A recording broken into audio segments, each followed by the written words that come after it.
Question number 2 देखिए, given below are two statements. पहला statement है viscosity of gas is greater than that of liquid.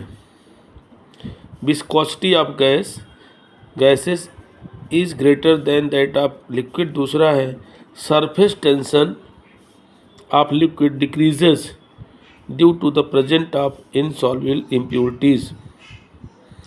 अब इसमें दो बातें लिखी गई हैं, तो इनका हम सलूशन अगर देखेंगे तो ज़रा ध्यान से देखिए। यहाँ पर एक्चुअली जो विस्कोसिटी होती है गैस की वो कम होती है किससे?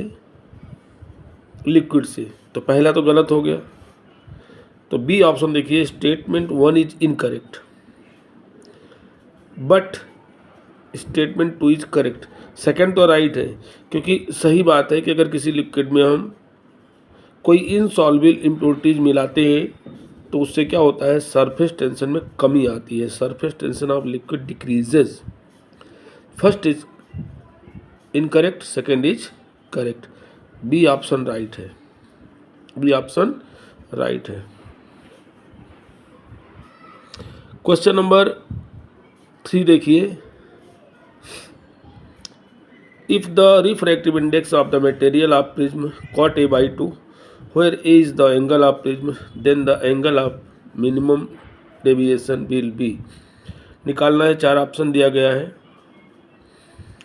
ठीक है, आइए सलूशन देखते हैं। फार्मूला होता है डेल्टा एम। ठीक है, इसको हम डी एम भी बोल सकते हैं, N A minus 1।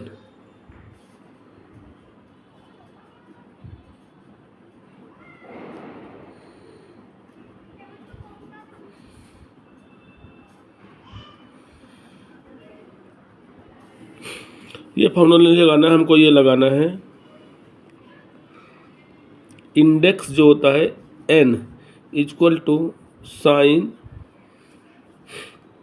a plus D M by 2 upon sine a by 2 formula होता है।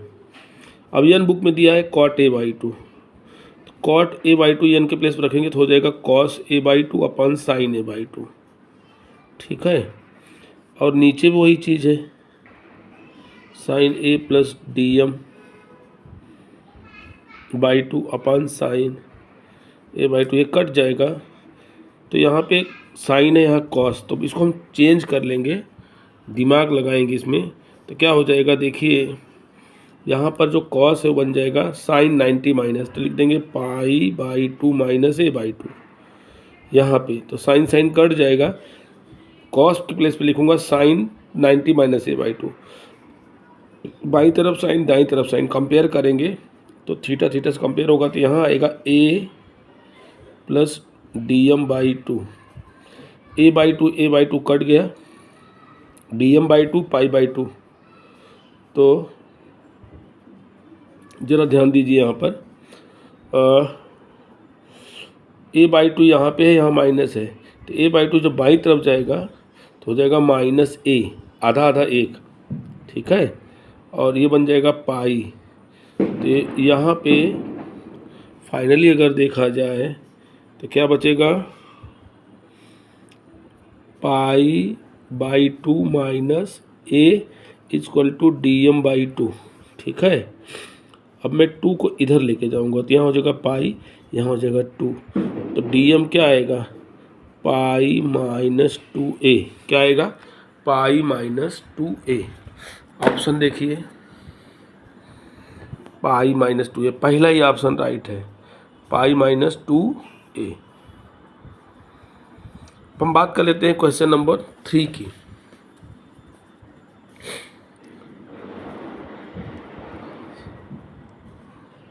सॉरी 3 तो हो गया, 4 की। A proton moving with a constant velocity passes through a region of space without any change in the velocity. किसी region में proton बिना change के मूव कर रहा है, तो वहाँ पर क्या क्या पॉसिबिलिटी है? ई और बी, यहाँ इलेक्ट्रिक फील्ड, मैग्नेटिक फील्ड है, तो देखिए यहाँ पे ए ऑप्शन दिया है, ई और बी दोनों जीरो होंगे, बी दिया है ई जीरो होगा, बी जीरो नहीं होगा, सी दिया है ई जीरो नहीं होगा, बी जीरो होगा, डी दिया है ई नॉट जीरो। तो यहाँ पर बहुत सारे चांसेस हैं, तो आपको ध्यान रखना है ऑप्शन यहाँ पे यहाँ दिया है पसंद करने के लिए। स्मॉल ए में दिया है ए बी सी, आप नीचे पढ़िए, choose the most appropriate answer from the option, कौन सा सही हो सकता है, कहीं सही ऑप्शन कौन सा है। तो यहाँ पर देखिए सी ऑप्शन सही है, A B D, A B D. A में दोनों जीरो हो सकता है, तब भी प्रोटॉन बिना चेंज किए मूव कर सकता है अपनी स्पीड को, ए भी करेक्ट है। बी में भी सही है, ई जीरो रहेगा तब भी कोई फर्क नहीं पड़ेगा। आगे दिया है C, E not zero but B zero, ठीक है। अगर ई जीरो नहीं होगा तब तो प्रोटॉन चेंज होगा, तो उसको बैलेंस करने के लिए बी भी नॉट जीरो होना चाहिए। इसका मतलब ये हुआ कि सी वाला गलत है, बाकी ए और बी डी राइट है। इसका मतलब यहाँ पे सी ऑप्शन करेक्ट है, ए बी डी तीनों ऑप्शन सही हो सकते हैं।